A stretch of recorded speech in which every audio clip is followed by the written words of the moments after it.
everybody. This is Jackie Luqman. And I'm at this Shaheed Luqman. And welcome to Live and Coffee Current Events and Politics in Luqman Nation. The most dangerous show on the internet. And today is Wednesday. You know, we come to you on Wednesdays and Sundays. Usually we try to have a set time, but you know how life is. But we have been looking at some interesting things in the media for the past couple of days, and we didn't want to just talk about the latest political kerfluffle, right? I don't even know what that word means. With the latest, yeah, the latest political bullshit. Okay, all right. Basically, that I understand. We didn't want to make this about Oprah Winfrey. I swear we didn't, because that's just a ridiculous idea. What we wanted to do tonight was to explain to you why that idea, and any idea of some clueless celebrity neoliberal politician, is not just a bad idea, but dangerous. I mean, like extinction level dangerous for black people. So we're going to get into that in a minute. We're going to give you guys a couple of minutes to hop on while I do some things over here. What do you got to say? Well, what do I have to say? Yeah, why are you not in the middle of the thing? There we go. Well, first of all, I'd like to welcome you to Coffee Current Events and Politics. Like I said, it's the most dangerous show on the internet. And why are we dangerous? Because we are truth tellers on Coffee Current Events and Politics. And we try to stick to being truth tellers. A lot of time we go against the grain. And we don't go against the grain just to be controversial. We go against the grain. We're critical thinkers here. We welcome critical thinking. Whether you agree with us or whether you don't agree with us. But we're here to really get down to the meat of these issues. We don't like dealing with the surface part of it. And so while Jackie is doing what she's doing, let me just let you know that you can subscribe to our YouTube channel, Instagram, Twitter, y'all guys know, all of the stuff like that. And also, if you're new joining us, click the notifications so that way you could be alerted to when we have another live stream. It's interesting about the whole Oprah Winfrey thing. I really haven't spent much. I know it's a bad idea, and that's what you're going to hear from us. So we're not even going to hold the suspense. We believe that it's a bad idea, and we're going to tell you why. Also, our friend Jason Nichols, Dr. Jason Nichols, who's a regular contributor to Fox News. Every time he goes on Fox, and I, why Tucker Carlson always asks him on, and I think Tucker Carlson asks Dr. Nichols on a lot of the time because it's feeding steak to the lions. That's all it is. You get Dr. Nichols on there, and he's a University of Maryland professor, and Tucker knows that his viewers, many of them are racist. And many of them are, Fox News viewers. I can't, say no more. And the fact that, you bring Dr. Nichols on there, and every time he comes on, like I said, he's a regular contributor. There's always this hate. I can't even say hate mail, really. When he goes to work, and he has done this. He has actually broadcast on his own page a lot of the comments that he get on his voicemail, and a lot of them are extremely racist. And email too. Yeah. A lot of them are extremely racist and just, just gutter stuff. And a lot of these people identify themselves, and you'd be surprised some of the folks who hold these type of views. One that disturbed me was a pastor down in Texas. And I went on, they have a Facebook page, I think it's Spring Baptist Church or something down there in Texas. Something like that. Yeah, something like that. Down there in Texas. And, I went on their page to see what this guy was about. And he's, peace, loving Jesus, this is what he presents himself. But he didn't present himself that way when he emailed Dr. Nichols. And so the whole thing is, and this is what we're going to deal with today, is this whole argument that a lot of folks use, white folks in particular, because they don't understand or they don't want to understand the historic and systemic consequences of why black people are where they are, and why black people have consistently been at the bottom of the social hierarchy in this country. And so a lot of folks don't want to acknowledge the historical aspect of it, and they don't want to acknowledge the systemic racism that maintains that position for us a lot of times.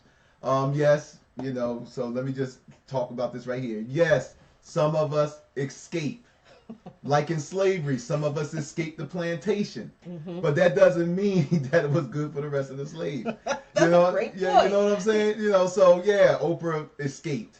A lot of people escaped, and so, but we can't look at these individual success stories and say, well, as Oprah had heard a lot, and I'm sure other successful black people have heard, well, if you can do it, why can't they? If you can do it, why can't they? Well, again, there were some slaves who escaped the plantation, but many of them remained behind.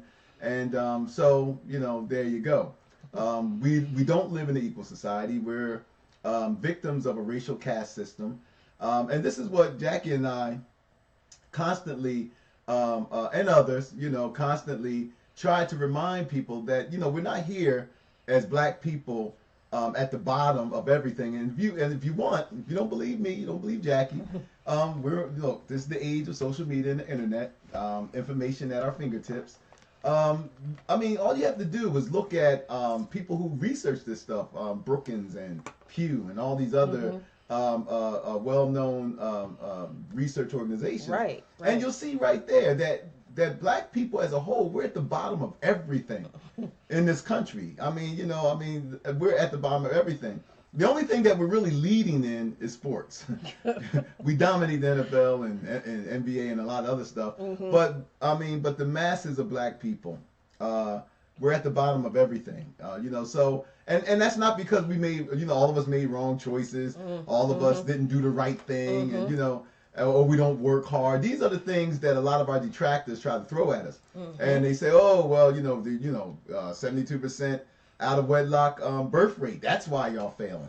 But they fail to realize, they don't understand that the marriage rate amongst black people were higher than white people only like 40 years ago. Right.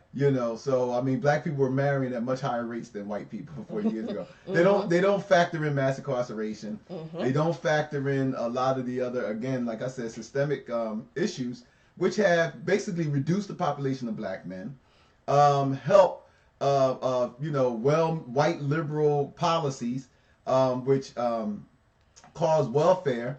And many of you who are old enough remember Claudine, where black women couldn't even have a man in the house. Oh, and if you don't remember Claudine, you need to find that movie on YouTube and watch it. Claudine. Right. Claudine is like, and I have relatives. My grandmother used to tell us about a period when she had to go on public assistance, and you had to have a black phone. You couldn't have, if a man gave you any gifts, they deducted from your check.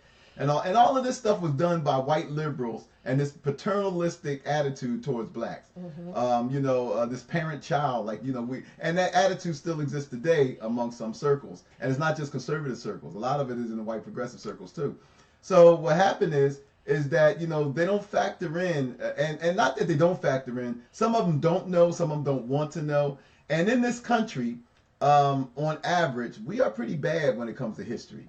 We don't like to have a memory that goes past 2 or 3 years, and so our whole viewpoint is shaped by our ignorance of history. But everything connects, everything matters.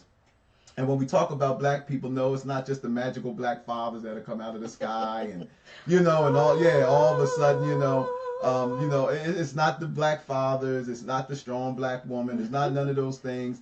And none of those things is going to get us out of the bottom. Yes, we have strong black women.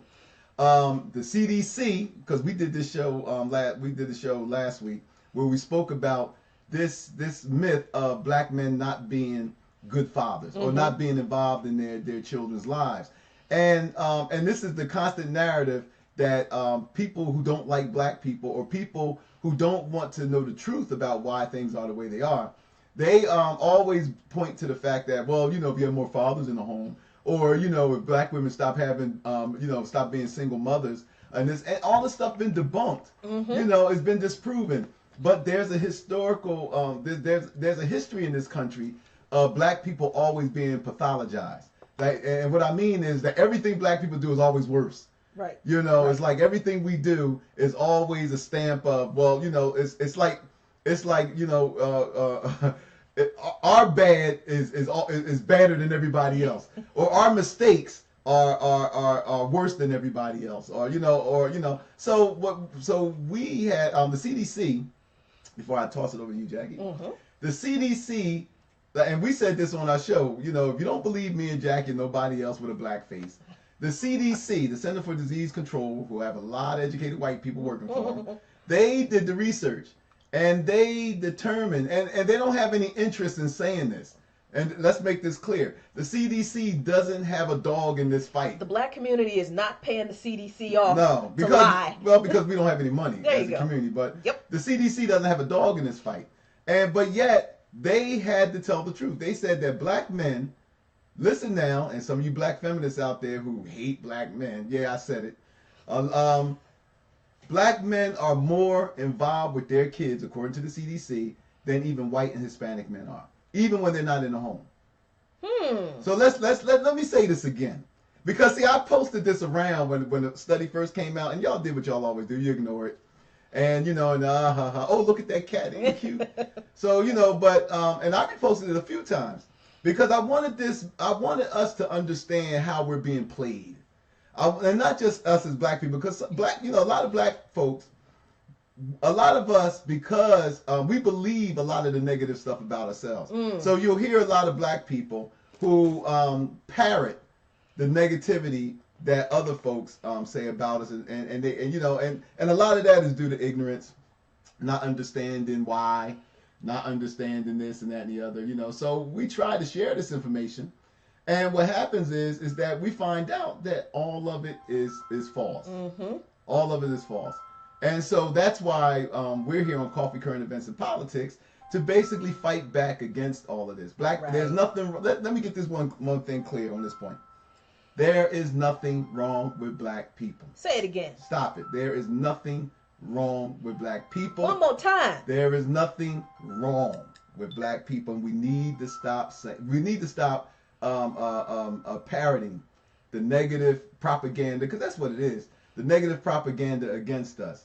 The fact remains is that black people, we in this country, and someone in the diaspora, but I'm dealing with black folks that live here, we have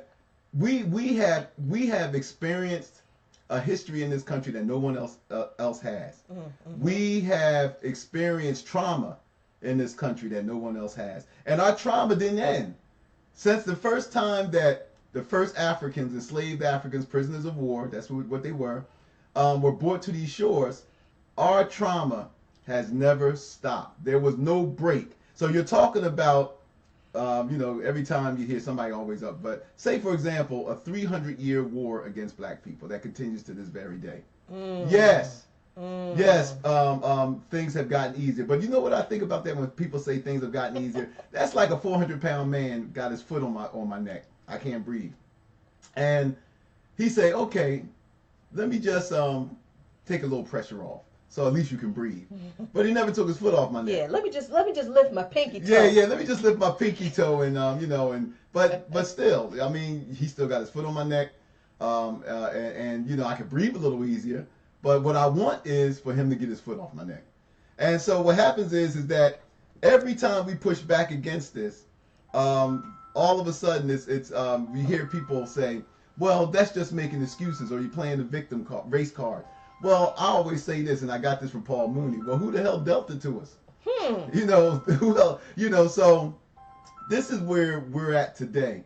And so Jackie, now that I didn't, said my piece, Jackie is going to inform us, because see, we're not just going to come at you with stuff that's from us. We want to show you evidence. Mm-hmm. We want to show you evidence, and we want to show you evidence from reputable sources, so that we can get better educated and understand how it's in the interest of a lot of people to keep us where we're at. Yep. It's in the best interest of a lot of people.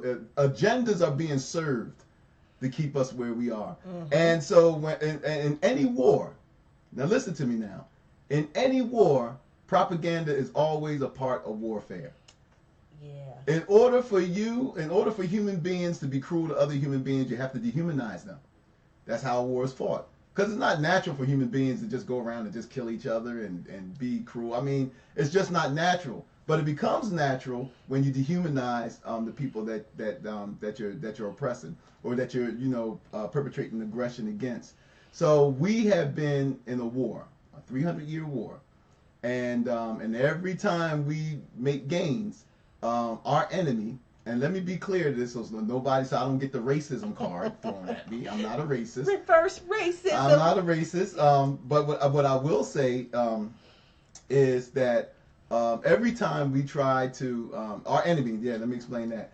I'm not saying enemy is all white people. So let me clarify that now. It's not all white people. What I'm saying is that white supremacy, and white supremacy is an ideology. And the ideology is white supremacy can be practiced by black people.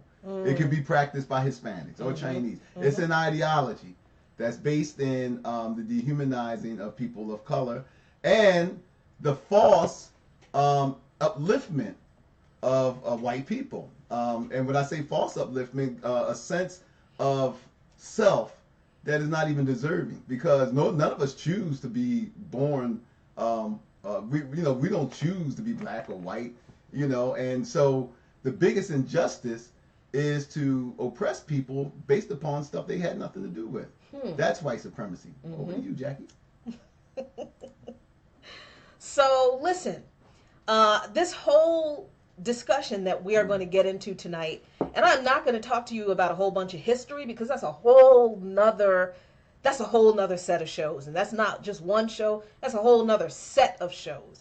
I need to talk to you tonight. We really want to talk to you about why we cannot afford, why black people in particular cannot afford to entertain silly political ideas like Oprah Winfrey for president. And for that matter, let's not keep it at Oprah Winfrey. We can't afford a Kamala Harris for president. I know that upsets some people. We can't afford a Cory Booker for president either. We can't afford neoliberalism in the White House as policy anymore. And we have to develop a political history and a social history that's longer than 4 years. Yes. Because it's amazing to me. Okay, this blows my mind, and this is the end of the Oprah discussion, and I'm going to start talking to you about why this is ridiculous. It is amazing to me that people actually think Oprah Winfrey would be a good idea for president, when a few years ago on her show, when which Bush was it? The second one? The second Bush? It was the second Bush. It was G.W.H. Bush, whichever one. H.W. Bush. Yeah. It was when H.W. Bush was president, and she's on her show, and she said that some black people. She said I think some black people use slavery as an excuse, and they are sitting here now expecting President Bush to give them a handout because of slavery. That came from Oprah Winfrey's mouth. She said. On her television show. That's what she said. The woman kicked reparations demands not in the teeth, in the ass, in the back, in the head. Oprah was the go-to black woman for America. She was the pulse of black America. Even though by that time she had stopped having black people as guests on her show, unless black women were tearing down black men. Right. See, you have to have been watching Oprah for a long time to understand how she's changed, how she evolved, how her neoliberal ideology evolved, even through her own show. Because when she started out, she was all black all day. Oh, yeah. All black all the time. What's going on with black people? Yeah. Black people have problems with this. What's going on in the black community? Well, why do the white people in Forsyth County not want? Do you remember that show about Forsyth County? Yeah, the all-white town in Forsyth County. She had she had them on the show or whatever. Right. But then when she started to blow up, she started to get away from talking about black issues. And she started having more middle-class white women on her show. Then she stopped talking about black issues at all. And she even said in her own interview about her journey on her show that she wanted to stop talking about problems and she wanted to start talking about positive things. That's a sure sign. That is a sure sign when people don't want to talk about the truth anymore. They start making a little bit of money and people start telling them, now I understand that there are problems, but your shows are so negative. People want to feel good. So and what they really mean is white people want to feel good. White people want to feel good. White people don't want you to keep talking about the problems black people have. White people want you to talk about nice things. So that's what Oprah did. That is what she did. And she still, I can't even tell you what year it was, but I didn't watch her religiously. No, I think I remember. It was in the 90s. It was sometime in the 90s, and all of a sudden, you didn't see black guests on Oprah anymore. No. You didn't see black people in her audience almost anymore. Nope. And then she comes out and says that she thinks some black people use slavery as an excuse to get a handout. And that when George Bush, the second Bush, became president, she thought that some of these people were just going to Bush and expecting him to give them something because of that. Came out of Oprah's mouth. Explain to me why you think as a black person I should ever vote for her. If I would never have voted for Hillary Clinton, why in the world would I vote for Oprah Winfrey? Oprah Winfrey, who just a few years ago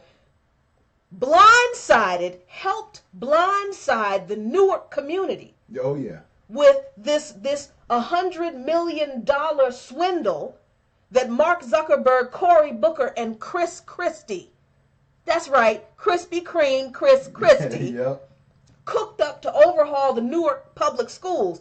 Sounds like a good idea. She made a big deal about it on her show.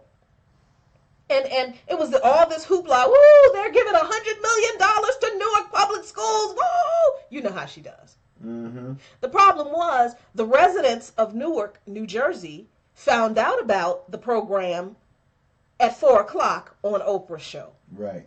Nobody talked to those people. By people, I mean nobody talked to those parents. Nobody talked to those teachers. Nobody talked to the students. I mean, she actually was. She actually funded because I lived in Newark, New Jersey at the time that all this happened, and Oprah Winfrey was basically responsible for promoting and funding in a lot of ways the neoliberal takeover of Newark, New Jersey. Yep.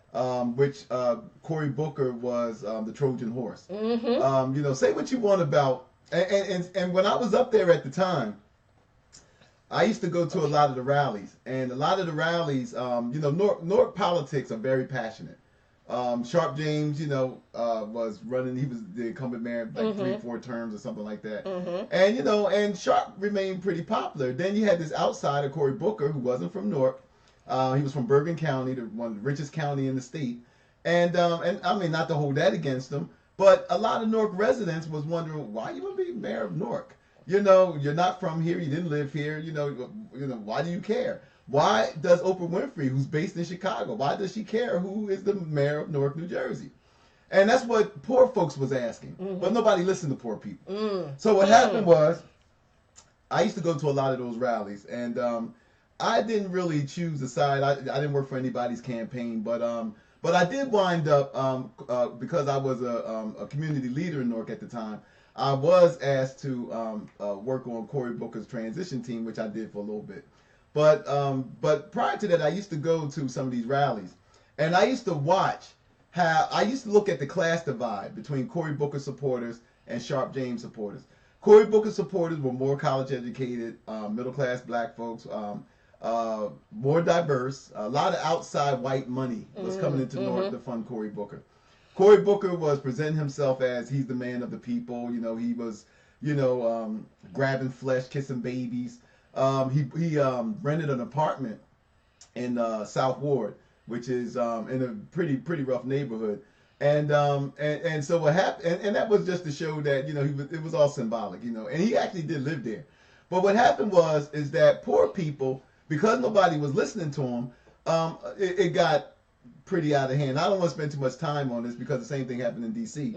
But what we're saying is that Oprah was one of the major players in this neoliberal takeover of Newark, New Jersey, which came every time the neoliberals take over.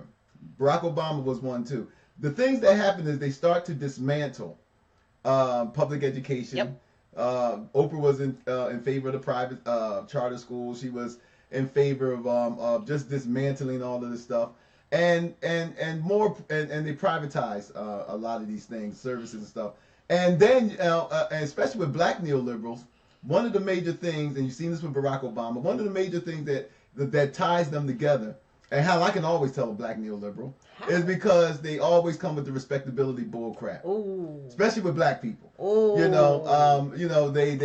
always, and they sound a lot like the talking points that a lot of white racists use. We saw Barack Obama do this, and you need to be this and be that, as if we're the only ones, as if the black community is the only community that have men that don't take care of their kids. You know Right. what I mean? Come on. So, but this is what we get. And then I can always tell a black neoliberal, because when they start with the respectability politics. And this goes all the way back, people, which is the reason why we cannot ignore history, because these same talking points aren't new. These same talking points went back to black liberals at the turn of the century, in the 1900s. A black man wrote a book. I forget his name, but it's a book that this black man wrote back in the early 1900s, where he was lambasting black women and talking about how white women were better for black men and all this stuff, and that black people and that poor blacks were the shame of the race. His book was popular and it was sold a lot. And it was, black folks pushed back about it. In fact, his greatest opponent was Ida B. Wells. She pushed back against that because she didn't like the way he disparaged black women.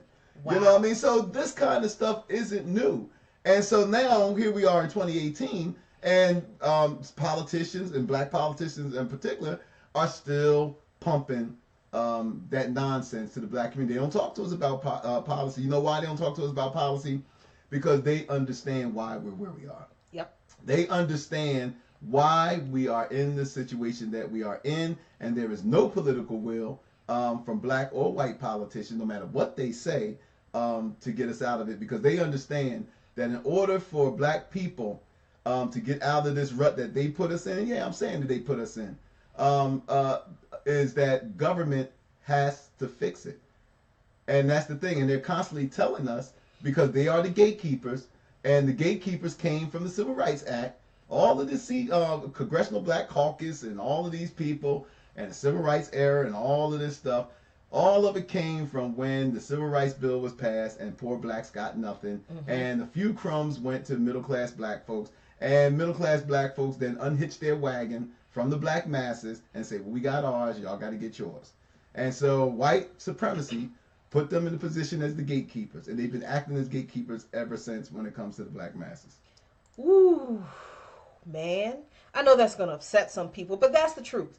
And that's the kind of truth we need to be real honest about. Again, not every middle-class black person, but when we're talking politics and politicians, please don't tell me that I'm supposed to vote for somebody because she's a black woman and she's successful. No, especially not when this same black woman who is successful and started, because somebody said this the other day, well, she was poor and she started from the bottom and now she's on the top. First of all, don't quote rap lyrics to me trying to get me to vote for somebody. I don't know who the heck. Second, please don't tell me to vote for somebody as if I don't know that this very same successful black woman who is a multi-billionaire now, who was poor at one time, did not say about poor American black school children that they don't value education and they're too focused on materialism, which is why she didn't build a school for girls in Chicago where she lived, as opposed to building it in Africa. Exactly. Now listen, we're Pan-Africanists and we love the continent. We want to help the continent. But if I live in Chicago and I've got millions of dollars and I know that somebody like Arnie Duncan, who was the Secretary of Education at the time in Chicago, is dismantling public schools and ushering in charter schools, causing a situation where the money for public school students leaves the public school when the student leaves the school and goes to the charter school, and then that public school is left without that money. Why would I not build a school to fill that gap where I live in this country? Mm-hmm. Why would I vote for someone who thinks that our children who look like her, children who grew up like her, are too focused on materialism and don't value education to the point. That's what she said. To the point where she's not even going to bother to invest any of her started at the bottom, now she at the top money on helping those kids. Man, get the heck out of here. Let me talk to you about why. But one more thing I wanted to say is, because I know we got to move on.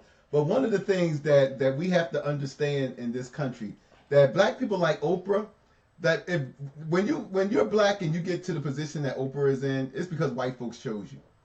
That's the only reason why, as black people, when you're black and you in this country, as Jack Nicholson said, in this country, but in this country, when black folks reach the pinnacle where Oprah Winfrey and Bob Johnson and all the other ones are, it's because white folks chose. Oprah Winfrey was chosen a long time ago by white people.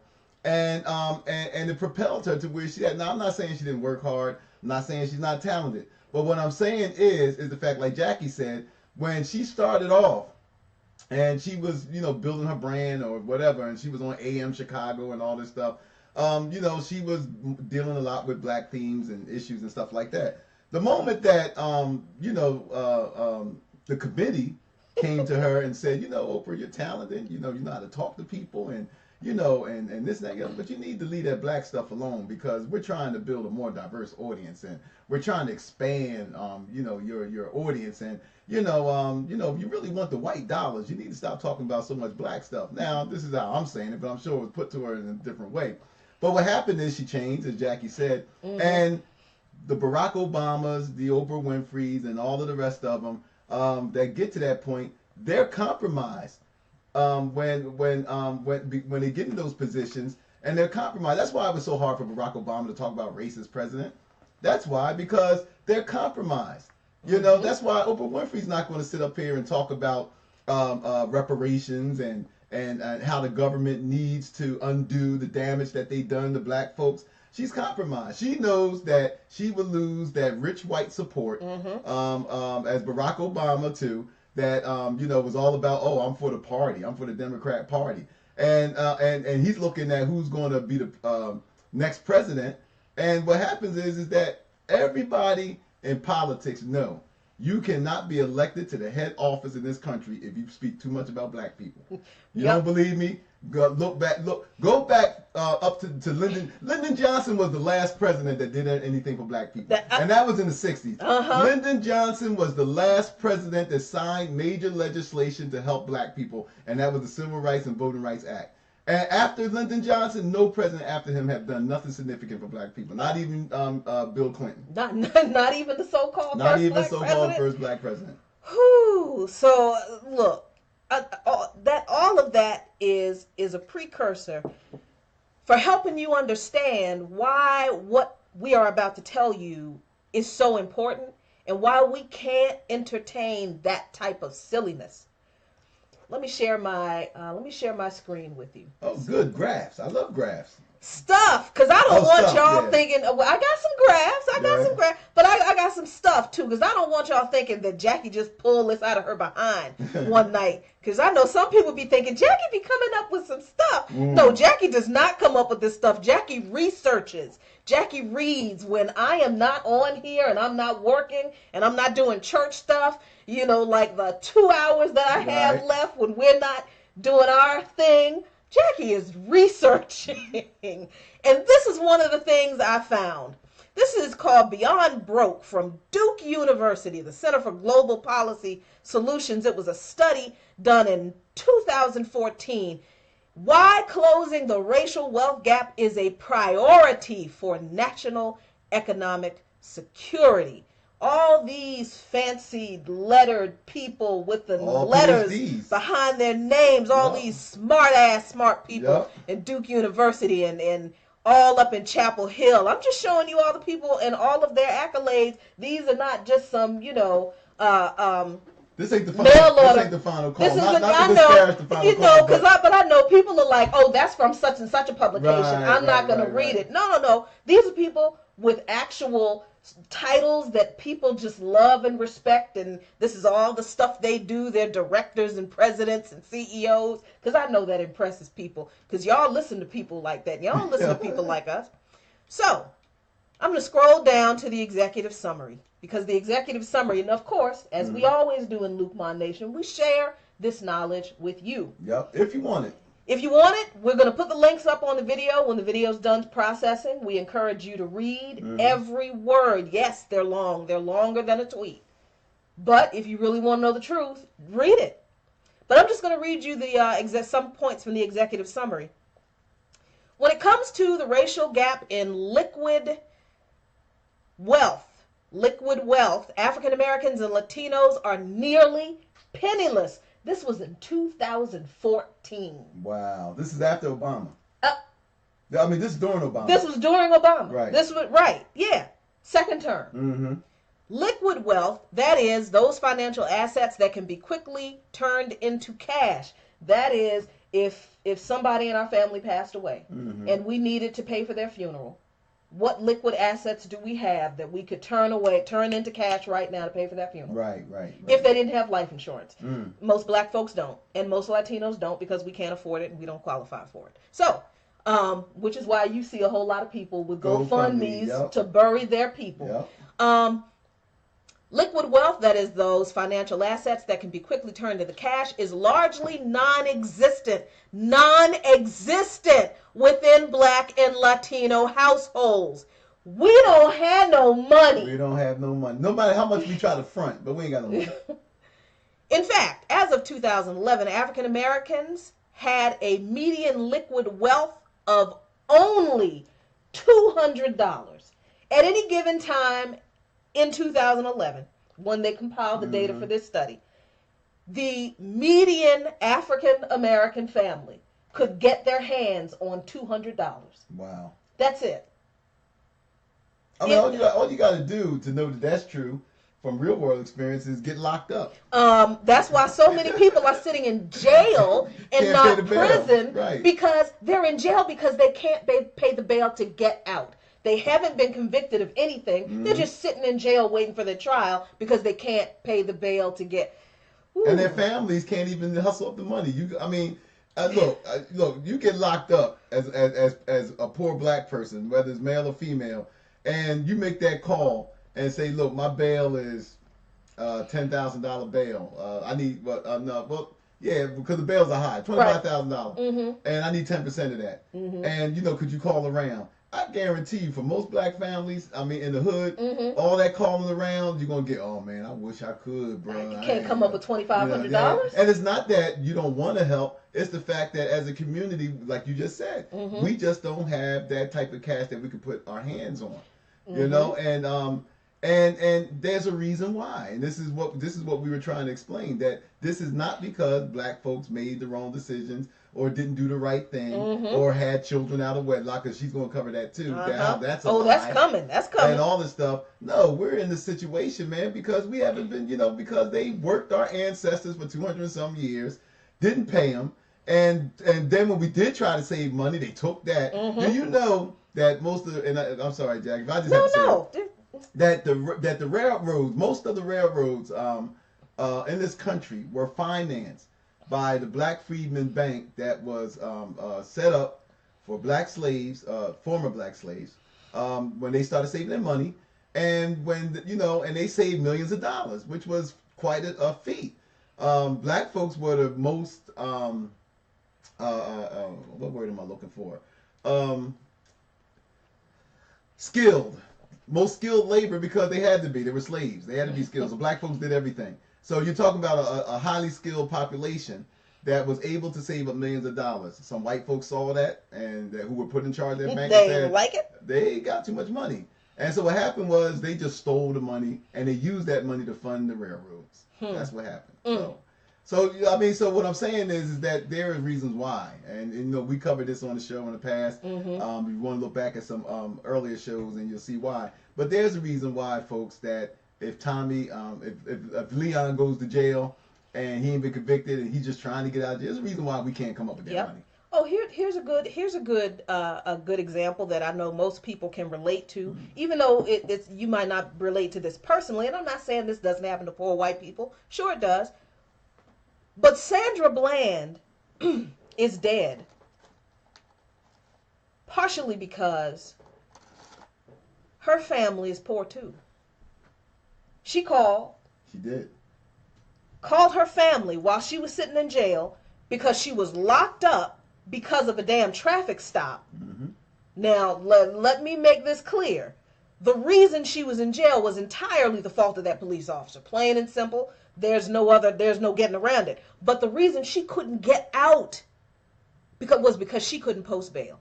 Yep. Because she called her family and asked if they could help. So she did. And they couldn't help. They couldn't help. They didn't have it. And her mother, I think she has a degree. Mother's college educated. I know Sandra is college educated. Yeah, she was getting ready to. She was on her way to a job. Yeah. So these were not people who were like derelicts. These were not people who were ne'er-do-wells and, lazy, no good for nothings. No, these were people who were on their ball, did everything right. Did everything right. Let me go back to our Duke study.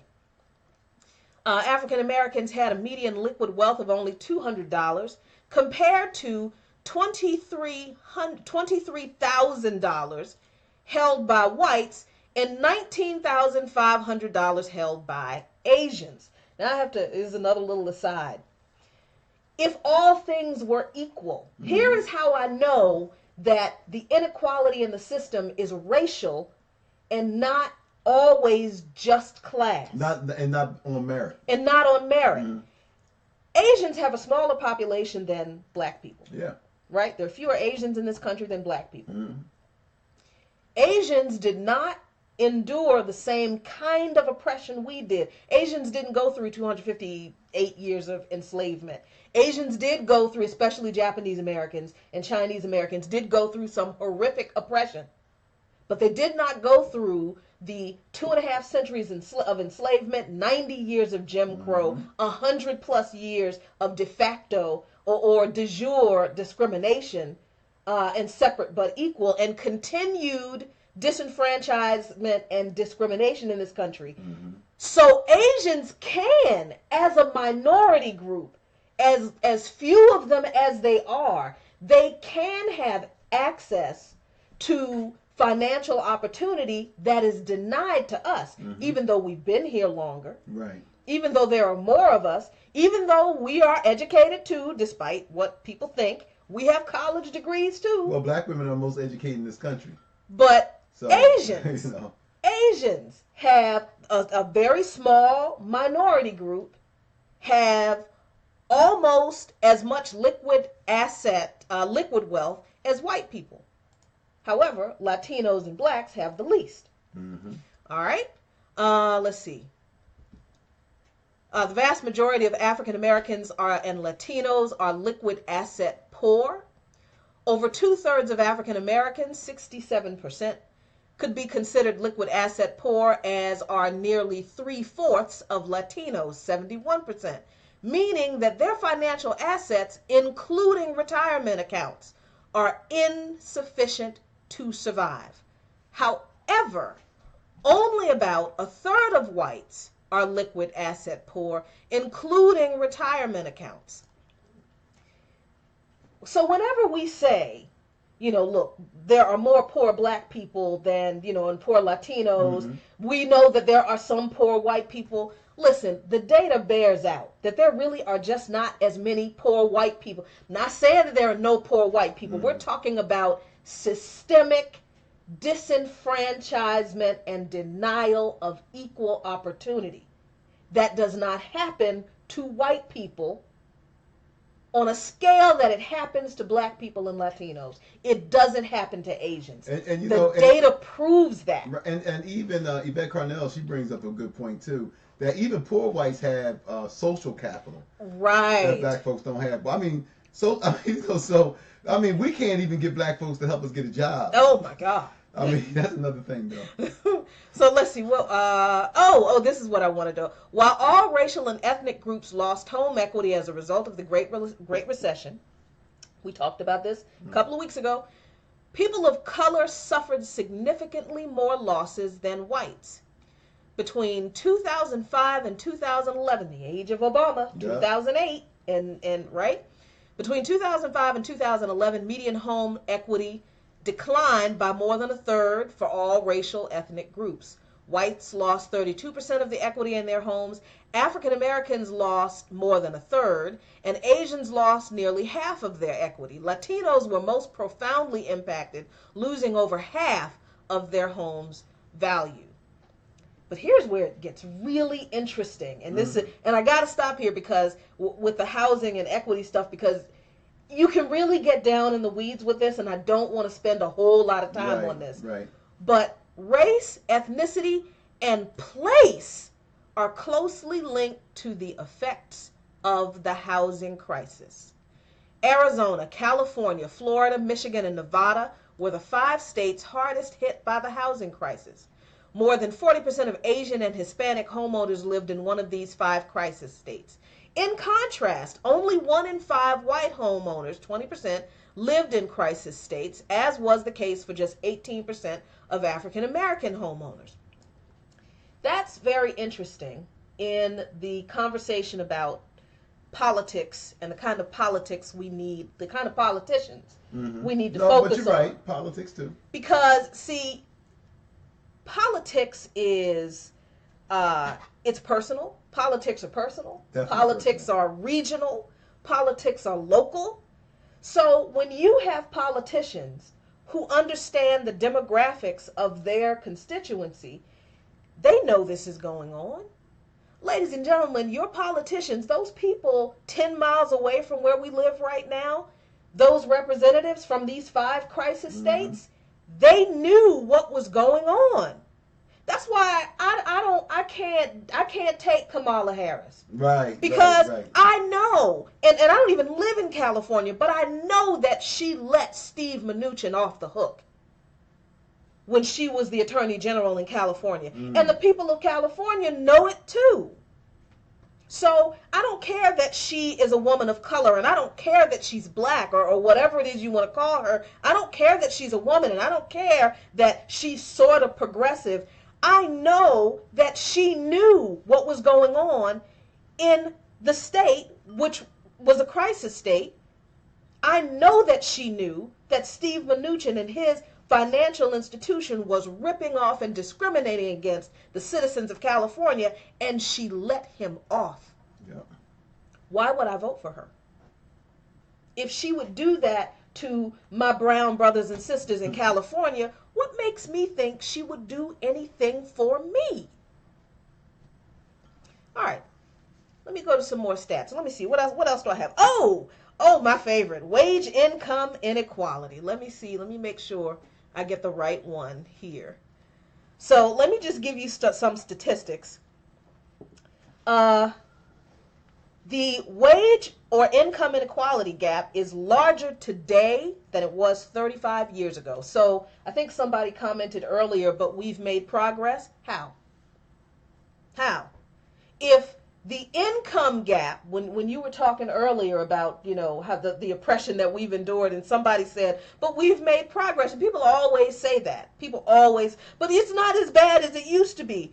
True, nobody's burning crosses on our lawns all over the place. It still happens. True, nobody's stringing us up from trees, but people still get lynched. And it's videotaped now, and the cops are doing it. True, nobody is coming right out saying, this is the colored water fountain. But our wage and income inequality might as well say, black people aren't welcome here because we're not going to pay you. Right. equally. Right. We have to remember that neoliberalism, if you want to just boil it down, neoliberalism is oppression with a smile. That's what it Oh, is. it's polite oppression. It's It's oppression with a oppression. It's still smile. elitist. I mean, it's elitism, but it's just that they smile at you. You Smile know. nice for the camera. Yeah. There you That's go. all it is. Yeah. So let's look at some. Let me give you some wage and income inequality statistics. Black men make 22% less than white men with the same education, same experiences, the same region of residence. They really, I think this is the study. This is from the Economic Policy Institute. Yep, it is. Let me make sure. Let me show you because I don't want you to think I'm just making this stuff up. This is from the Economic Policy Institute, Working Economics blog. This was from this last year, January 26, 2017. Racial gaps in wealth, wages, wealth, and more. A quick recap. This is just a quick recap. I didn't even have a chance to look at the whole report. This is crazy. So here is where the paragraph, black white wage gaps are larger today than they were 35 years ago. For both men and women who work full time, the regression adjusted racial wage gap has widened since 1979. So what progress? The figure below shows that relative to the average hourly wages of white men with the same education, I have to highlight this, the same education, the same experience, metro status, they live in the same area. The same area, yeah. And region of residence, they live in the same stinking state. Yep. Black men make 22% less and black women make 34% less. There's the chart right there. Oh, I didn't notice it had little pop-up things. I love charts and graphs. I don't know about you guys, but I love them. So let's see. What's the next one? You know what I do would like. I don't know when you get into it, but that graph about the what is it, the Brookings Institute? Oh, the Brookings. Oh, that's coming. I'm saving yeah. that one for last. Not next to last. Yeah. Okay. So here in this report it says over the last few years the labor market has steadily improved. Employment rate for all populated subgroups has fallen steadily. And that's true. The unemployment rate among black people is now around 7%, 8%. No, I'm sorry. 7%, 8%. But it is still twice as high as the white unemployment rate. We've done a show based that focused on black unemployment. And we found out through our research that black unemployment have remained steady at 50%. What is that? 50% higher than white unemployment rate since the 60s. Like 50 years of steady 50% black unemployment in the black community. Since the passage of the Civil Rights Act. Since the passage of the Civil Rights Act. Yeah. Black unemployment has remained 50% higher. I just want to make this point clear. The reason why we mentioned the Civil Rights Act and why there's a 50% steady black unemployment since the passage of the Civil Rights Act all the way up to now. See, black people, and I got to say this, I've said this plenty of times, we got to understand politics. We have to understand that politics is not about people liking you. It's not about making other folks comfortable. It's not about none of those things. Politics is not about appealing to somebody's moral better angels. And, none of that stuff. Politics is bloody. It's a blood sport. As Jackie said, it has to be personal. Politics is not about today. Politics is about, it's about tomorrow. Politics is never about today. It's about what's going to happen down the line. And so we have to understand how to play this. And we've been led by people who don't know politics. We've been following people who don't understand politics in this country. So, and because the reason why I say that is because the Civil Rights Act and stuff, they couldn't help us. Because, see, in order for us to get all of that, we had to include everybody else. No other demographic. And it's funny that you brought up the Asians, because the Asians never had to have government come in to make sure they could vote. Or the government didn't have to come in to make sure they could buy a home. What I'm saying is they weren't targeted. Right. Where we already covered that during the federal government that the federal government and some local governments they intentionally said African Americans. Right. You know, Right. and so what I'm saying is that when affirmative action, which was supposed to help us, but then we found out that white women got helped more by affirmative action than black folks. So we had to include everybody in, and that's the reason why we never got the main benefit. We talked about the amendments of the Constitution. That I think was it the 18th Amendment? I can't remember. But that was supposed to help black people. But what happened? It wound up helping corporations. Right. But that amendment of the Constitution was specifically designed to help blacks.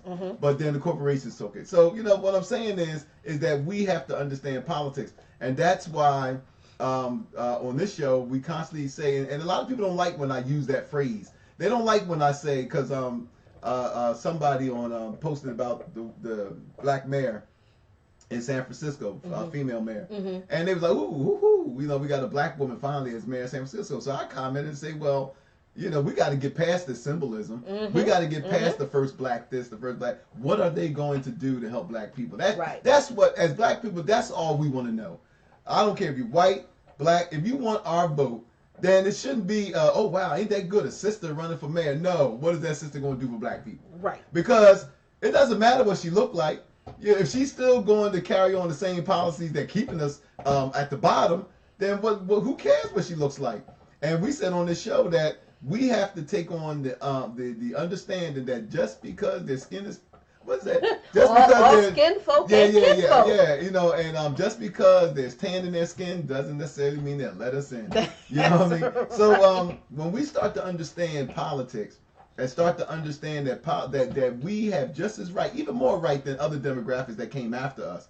We even have more right to demand that we get our share of what this country has to offer. We even have more right. This would not be the country that it is today without the blood, tears, and sacrifices of our enslaved ancestors and those that came after. Absolutely. That's right. And that's why these issues that we're highlighting have to be understood. We cannot shy away from this stuff, and we also can't treat these issues as if we're ashamed of them, right? Because that's what black people do too. Yeah. White people have used our unemployment rate and, you know, our out of wedlock birth rate and all that crap against us, and we've been so ashamed. Oh yeah, we should do better. Not even realizing that they're not even telling the whole story. They're not telling the whole story. That the politicians know the story. I would wager that your average Fox viewer, the people who send Dr. Jason Nichols the hateful emails and voicemail messages, they probably don't know. Or they don't want to know. Or they don't want to know. Oh, but the politicians know very well. See, because when the politicians talk about black people, all we need to do is get an education. We don't value in education. That's why we're not successful. They know full well that the unemployment rate for black college graduates is at 4%. And that's twice as high as white college graduates. So even when we do everything right, even when we do everything right, we still get shafted. Furthermore, average wages for white college graduates are far higher. Look at this, $31.83 per hour than average wages for black college graduates, $25.77.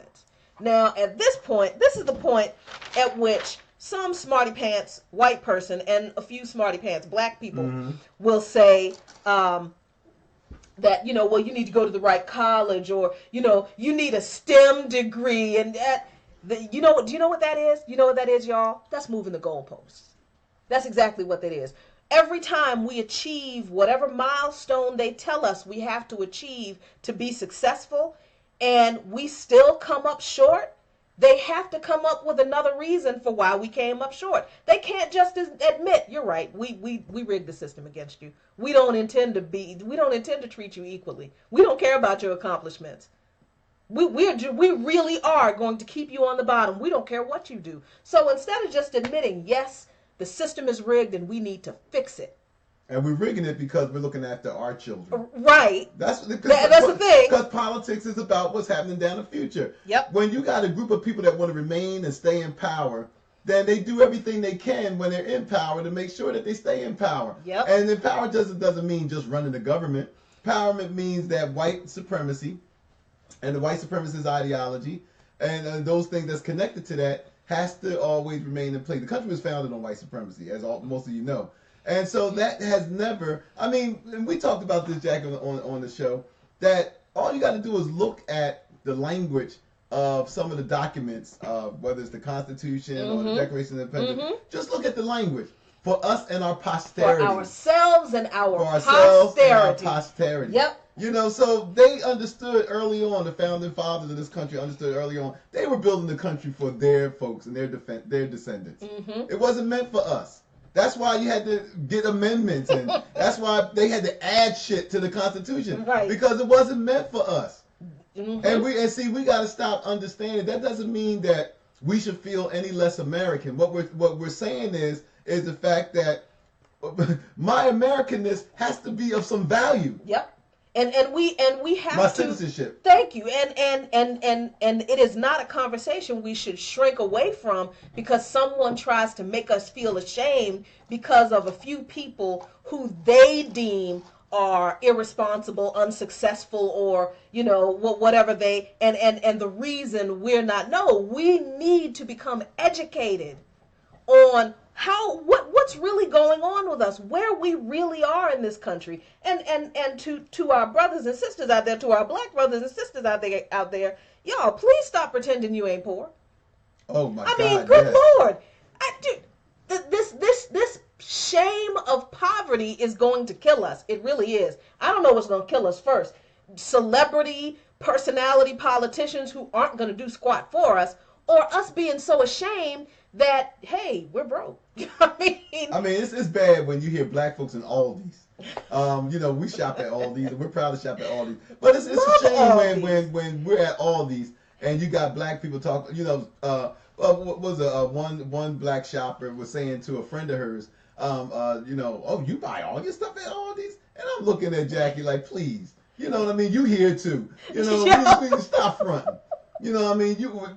Look, you here too. We have a cart, a basket. If we could bring Brewski in, we'd have a little wagon behind him so we could throw some stuff in. So yeah, we need to be aware and educated on defeating the talking points that a lot of these people who act as if the system is not rigged against black people. We need to know how to come back at them with the truth. And one of the key talking points that they always throw at black folk, and it's been a key talking point since we were slaves. I mean, seriously, how do you enslave people to force you to work for free for 258 years, and then when those people are not forced to work for you for free anymore, then they are all the laziest people on the planet? How does that work?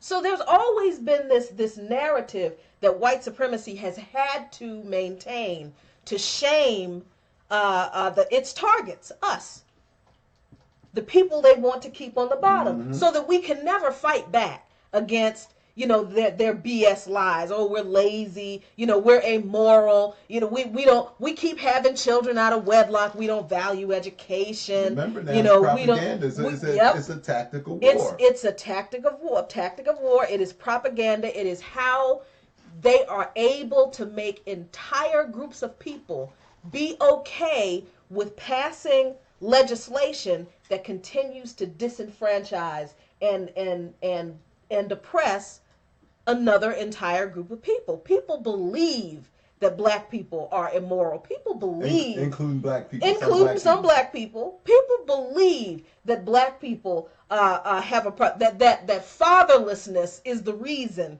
we're poor. Let me get to that.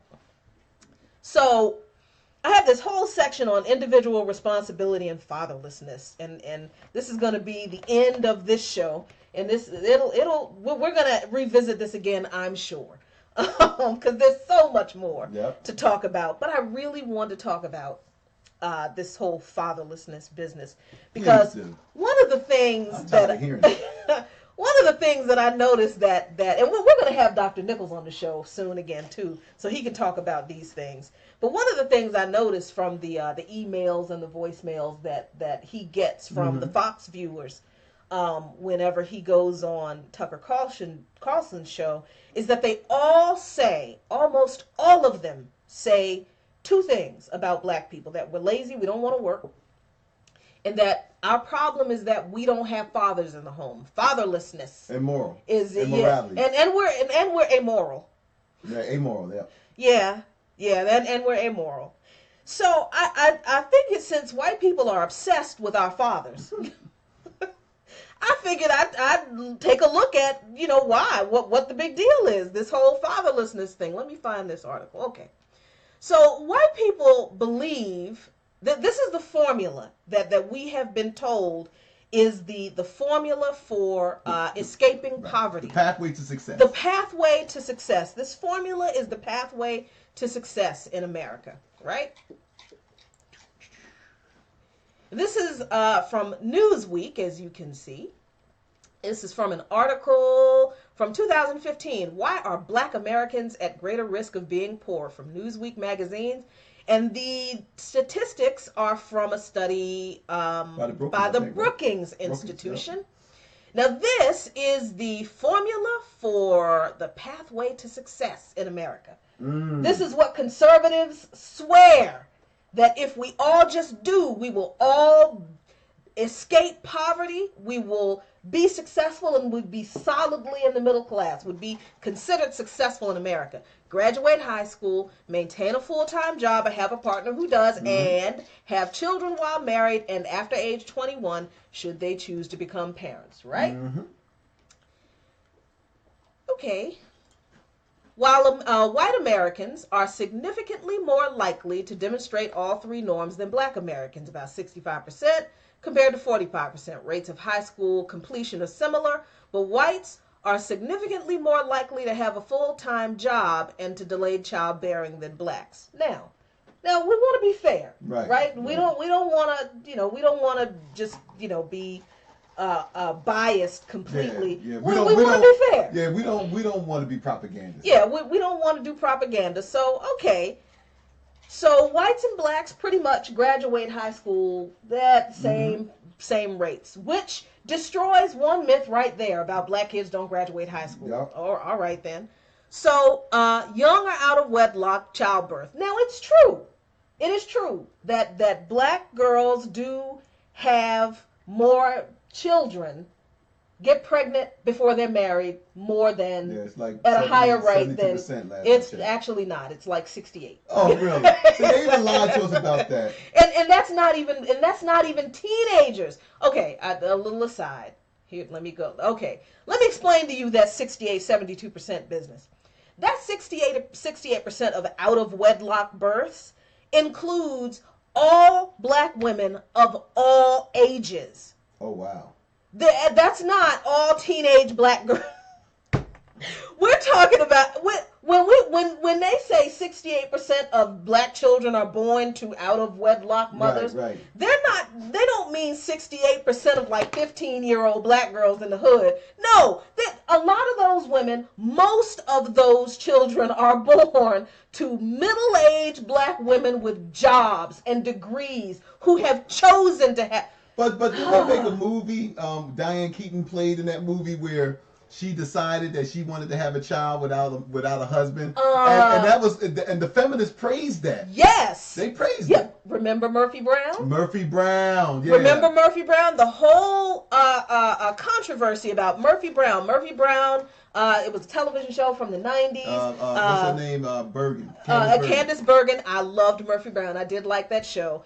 But I hated that whole series arc because I knew that people didn't treat the girls in my neighborhood who got pregnant when they were in high school with the same respect and support that they treated Murphy Brown. Right.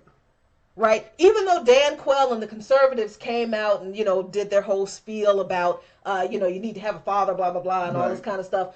The rest of the white women in America just rallied around Murphy Brown and listen, this is her right and she's perfectly capable of having this baby and she doesn't need a man. But every black girl in the hood who got pregnant and had a child, they're irresponsible.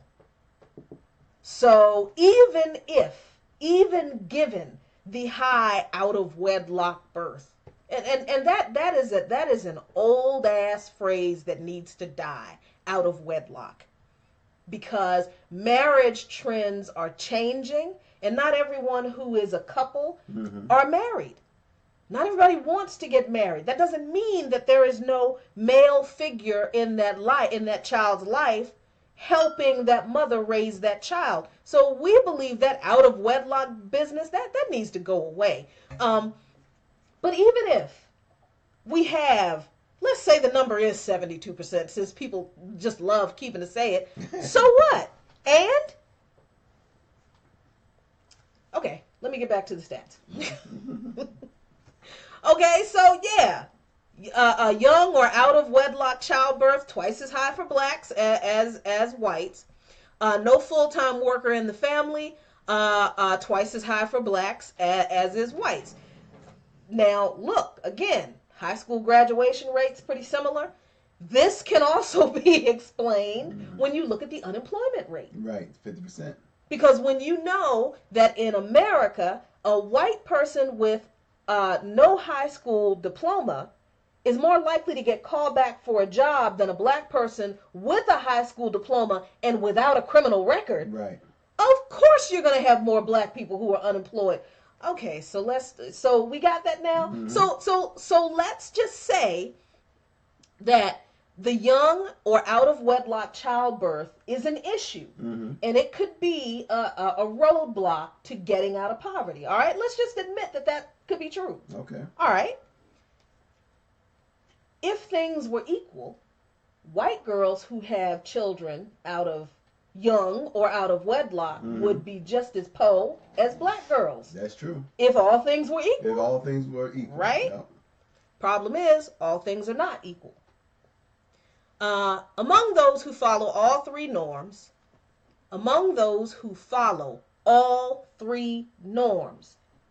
black people who graduate high school, who do not have children young, who wait until they are married or after 21 to have children, and who maintain full-time employment, blacks are significantly less likely to reach the middle class than whites who do the same.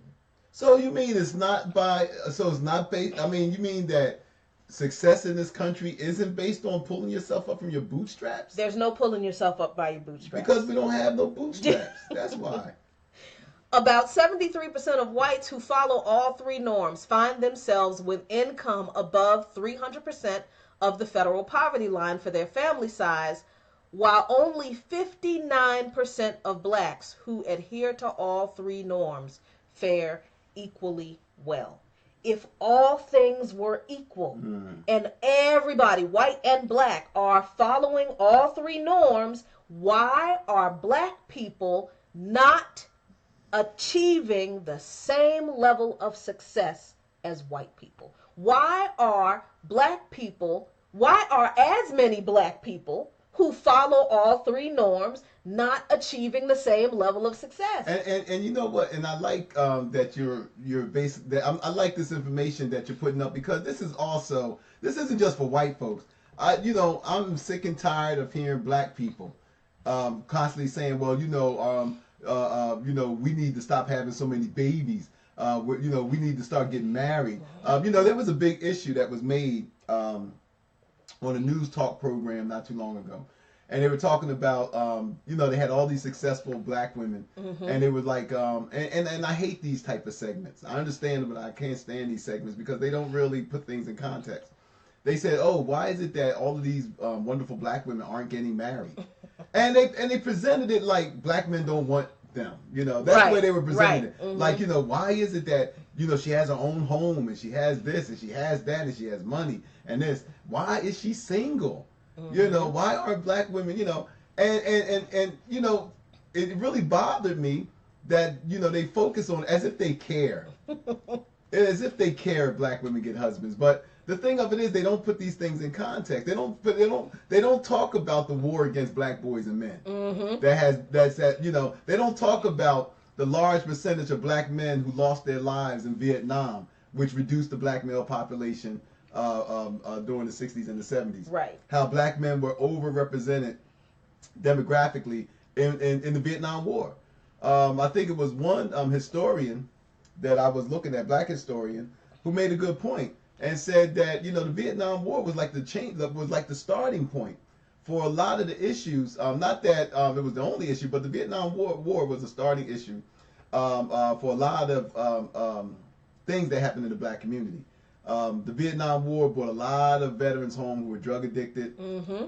I remember as a kid coming up, I was a child when the Vietnam War was going on, but I remember seeing, and I didn't understand it, that I used to see a bunch of black men in my neighborhood with army jackets on.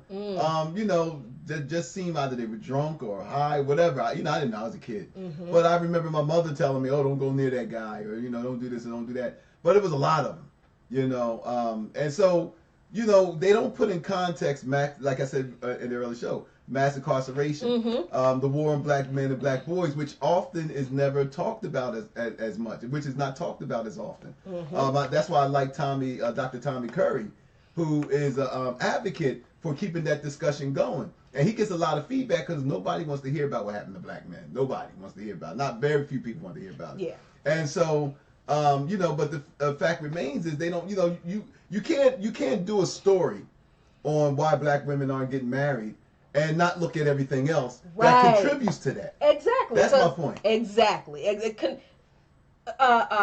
Considering or if the argument is that most of those black women want to marry men. I mean, we're not talking about other kinds of relationships, which are fine. Every time I get into relationships, we start talking about relationships, I feel like I have to throw out a bunch of caveats because I don't want to offend anybody.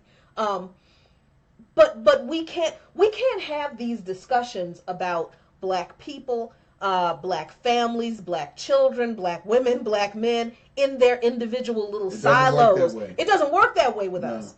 It does not work we're not going. This isn't going to be fixed with us advocating for our individual silos. It's really not.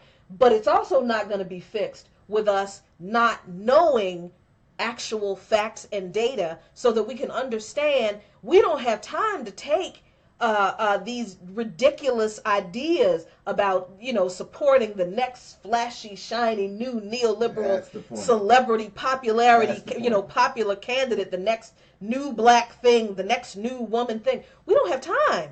Black people don't have time for this. So just to close this segment on, because oh my God, this whole fatherlessness thing. Oh my God. I forgot, but somebody had wrote an article. I think last year, basically talking about the case of the magical black father. I forgot. Thanks for reminding me. I have to find that, and I'm gonna share that too. But we're gonna end on this. This whole thing about the out of wedlock birth rate among black people being so high, and that's why so many of us are in poverty. The Brookings Institution found that whites who break only one rule enjoy success at higher rates on average, and that breaking norms related to work and childbearing are associated with greater inequality than not getting a high school diploma. Now, here is what I wish I could highlight that, but I can't, that one little thing. Now, again, pretty close. The high school graduation rates, pretty close, 23%, 20% between black, white, and black. Young or out of wedlock childbirth, white people, 34% more likely to reach 300% of the federal poverty line. Even if they've had a child, young or out of, compared to 23% of black women who do the same. Right.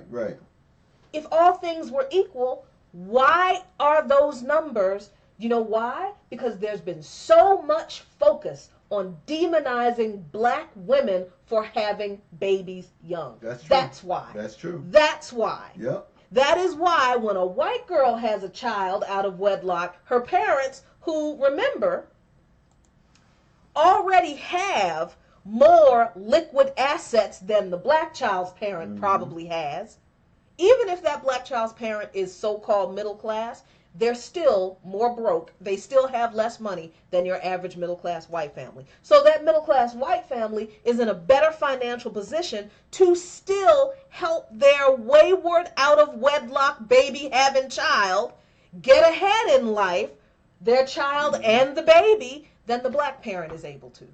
The black parent might be able to give their daughter and the child a place to live, but the black parent is not able to give their daughter and the child help with college tuition, help to get an apartment, help to get a car. The black parent isn't able, more than likely, to help their child with child care, which is ridiculously expensive. Yes, yeah. Did you know that Washington, D.C. has the most expensive child care in the country? They have the most expensive everything. When I found out how much people had to pay for child care, how do y'all do this? How do y'all do it? And how do people expect anyone to ever attain anything, whether you're married or not? Just trying to find somebody reputable who you trust to take care of your child so that you can work. That takes almost 30-40% of somebody's paycheck. Yeah. See, white parents, who again have more liquid assets than black and Latino people, they can cover that cost for their kid who had a child young or out of wedlock. Black parents can't. Let me finish this up.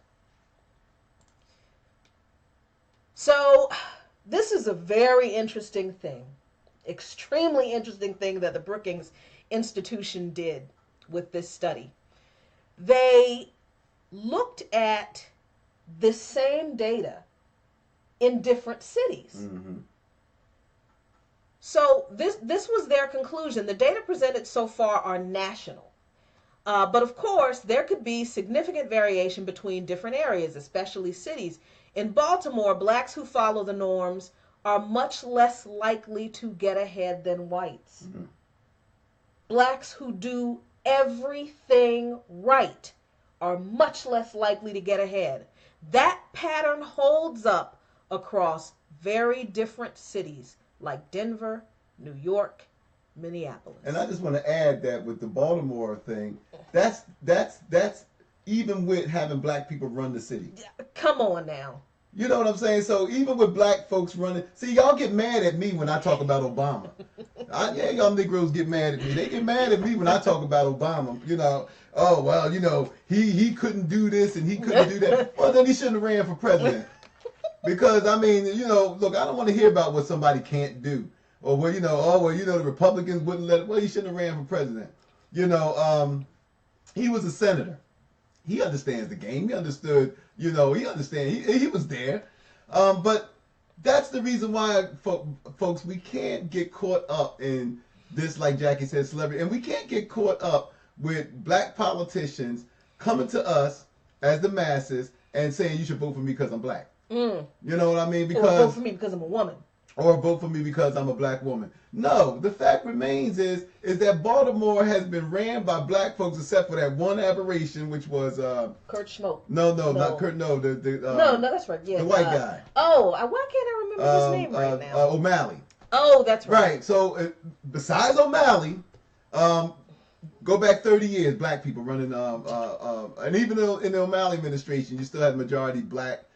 City council and all. I don't know how I got Schmoke mixed up. So I mean, what I'm saying is that even when black folks are running the city, things don't change for the masses. You know what I mean? So that's the reason why we have to be a little bit more educated and sophisticated about politics. It's not about coming to the church and smoozing the pastor and the pastor smoozing y'all and all this other kind of stuff. No, we have to understand that.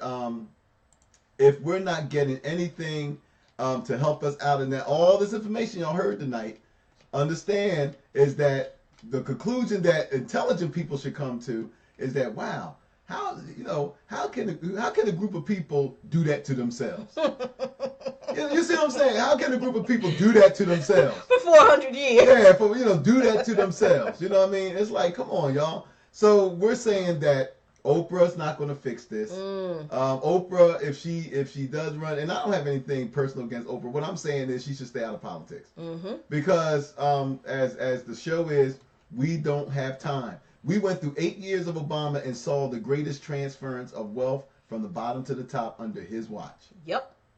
We saw that under his watch of neoliberal policies, oppression with a smile, which is all it is. So we got to end this show. Yeah, and I don't want to end without giving people something to do, because I think that's a big old mistake. I think that we make. So here's your assignment. That we activists sometimes make. We get all riled up and we want to tell you about, oh, this is happening, this is happening, and we don't tell people what to do. As we go forward in this march toward the midterms and this march toward the 2020, ask your candidates, your potential candidates, and I don't care what party they're in. I don't care if they're Republicans. I don't care if they're Libertarians. I don't care if they're Green. Matter. I don't care if they're DSA. Socialist, yep. I don't care what they are. I don't care who they align themselves with. This is what you need to demand of them. Expand access to jobs and higher wages. Make work pay and pay workers fairly. Implement a federal jobs guarantee. Commit to a major infrastructure investment. Improve housing policy to ensure mortgage relief programs are transparent and fair. Remember, we talked about that a couple weeks ago. Allow Freddie Mac and Fannie Mae to perform principal reduction and loan modifications for distressed homeowners. Encourage shared equity loans between private investors and struggling or first-time home buyers. Implement alternative credit models rather than rely on the exclusive use of FICO scores for credit assessments. Amen to Everybody ought to want to get rid of FICO. Yep. Enact a universal baby bond trust program to progressively endow every American child with an account. There you go. Have every American baby start off with an account that they can't access until they're 21. Nobody can access the money. Or they give that baby a Social Security number. You can give me a Social Security number to tax me later, but you can't give me exactly. Implement universal pre-K education. Provide equitable education quality in K-12 public schools, which means we need to get rid of get away from the neoliberal model of charter and private schools. That's right. So this means if your candidates are pushing school choice, they're not the ones. Curb tuition and fee increases at public and private universities. Yep. And hold future hikes to rates of inflation. And there are a few other recommendations in this policy document that we started with from Duke University. Again, Beyond Broke, why closing the racial wealth gap is a priority for national economic security. Now they did all of that. What they're really saying is you need to pay them folks some reparations. But they know that that's a bad word. So, so they broke it down because they're smart people. So what they're doing is they put a little sugar on it. But it just boils down to you got to pay these folks. Yep. These folks are, the injustice is, to fix this injustice is that, and all of this is government. All of it is government. All of this is government. So all you need is a business crowd out there. No, this is all government because everybody's not going to have a business. Exactly. So listen, black people are not in the dire economic and social situation we are in as a people because we're lazy. We're not where we are because of fatherlessness. We're not where we are because we're amoral. We're probably some of the most moral people I've seen. We've had more stuff done to us and we still ain't burned this joint down. That's moral. I'm sorry. That's some kindness and love. How much more do y'all want? The fact remains that no one else, and I've said it before, and I'm probably going to say it another 8,000 times before this year is out, nobody else in this country gets justice if the people on the bottom don't get it. Justice does not trickle down. And it's expensive. It builds from the bottom up, right. and it is expensive. Yeah, I mean, the country, it's gonna cost. The country has paid out more money keeping black folks down than if they just would have gave us the check. It's so much cheaper to just think, do what's right. Racism costs. It's so much cheaper, not just for this generation, but for future generations too, to just do what's right, address these issues now, so that we really can build a better future for all of us. So I'm gonna stop talking because I could go on, but y'all know this is a conversation that we are just never gonna stop having. And you know what? As we end this, to my activist friends out there, black and white or Latino, whatever you identify yourself as, listen, this is not for the faint of heart. And it's not for the faint of heart. It's not for, and this is not going to be a quick fix. So we have to build our endurance, not just our endurance to tackle the political and the systems that is causing so much inequality. We have to train ourselves to. We have to strengthen our attention span. We have to strengthen within us our ability to digest information and not and we have to get out of this what I call this Twitter culture. Because so much we have to educate ourselves. And the powers that be, they rely on us not taking history seriously, and they rely on us not wanting to read anything past 128 characters, whatever it is now. So what I'm saying is that if you're really serious about this, then there's certain things that everybody else in the culture is doing that we can't afford to do. Man. We can't afford to do it. Yeah. So I hope you have a little bit more insight into why at least the Luqmans are so intolerable toward these silly political ideas like Oprah 2020, and why we don't believe Kamala Harris is the answer, why we don't believe Cory Booker is the answer, why we don't believe any traditional neoliberal candidate, regardless of the party they represent, is the answer. For black people in this country, we need radical change, and we are not going to get it unless you advocate for it with us, because it benefits you too. So I'm going to share all of these links with you. And ain't we being a part of something this weekend? Yes. Oh, that's right. And we actually missed a conference call to finish this stream for y'all. We are going to be at the UNAC conference on it's Saturday, right? Yes, it's Saturday and Sunday. Ooh, goodness. Today's 10, 11, 12, 13. Yeah, I have to look it up now because it is the UNAC conference on, it's so slow.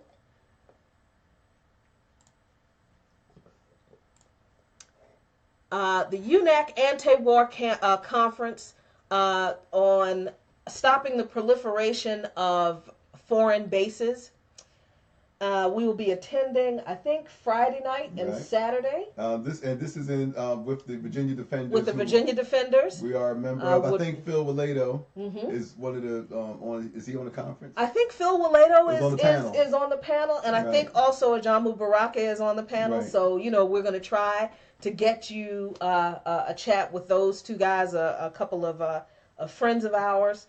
And what else do we have coming up? Monday. We will be, Sunday, we're having a Palestinian activist and poet doing a reading at our church. Oh, yeah. So we will probably be broadcasting that from our church. So tune in if you want to check that out. And then Monday, we're going to be doing stuff at the Martin Luther King Jr. Annual Peace Parade. Peace Parade in March, which is a tradition in my neighborhood that I am so proud that I participated in when I was in elementary school, participated in when I was in high school, and now I'm participating as an adult. So Whew, we got a really busy schedule Yep. this week. So remember, if you like what we're doing, once again, visit our Patreon account. Every dollar counts. I'm just saying that, once again, we have the documentary that we're working on, and so we have a GoFundMe page, and every dollar counts there too. Jackie and I don't make a dime off none of this stuff, so all of this stuff is to help us do the work that we need to do. And those of you who have given, thank you. And if you like to support our work, there's ways of doing that. So that's it. Thank you all very much for joining us. Share this video, like us on Facebook, subscribe to us on YouTube, follow us on Twitter, all under Luqman Nation, LuqmanNation. There is always something we forget. One last thing, pit bulls and politics. Oh, that's right. That's right. We do have to talk about all right, it. well, I just launched a new podcast, Pit Bulls and Politics. There's one episode in the bag. We got another one on Saturday. Pit Bulls and Politics, Saturday at what time we did it? Saturday at 7. Yeah, Saturday at 7 in the evening. It's on Spreaker, so you can download it. And this is a little bit more raw than what you're seeing here right now, but check us out. Pit Bulls and Politics on Spreaker. Peace, y'all. Be really good to each other. Good night.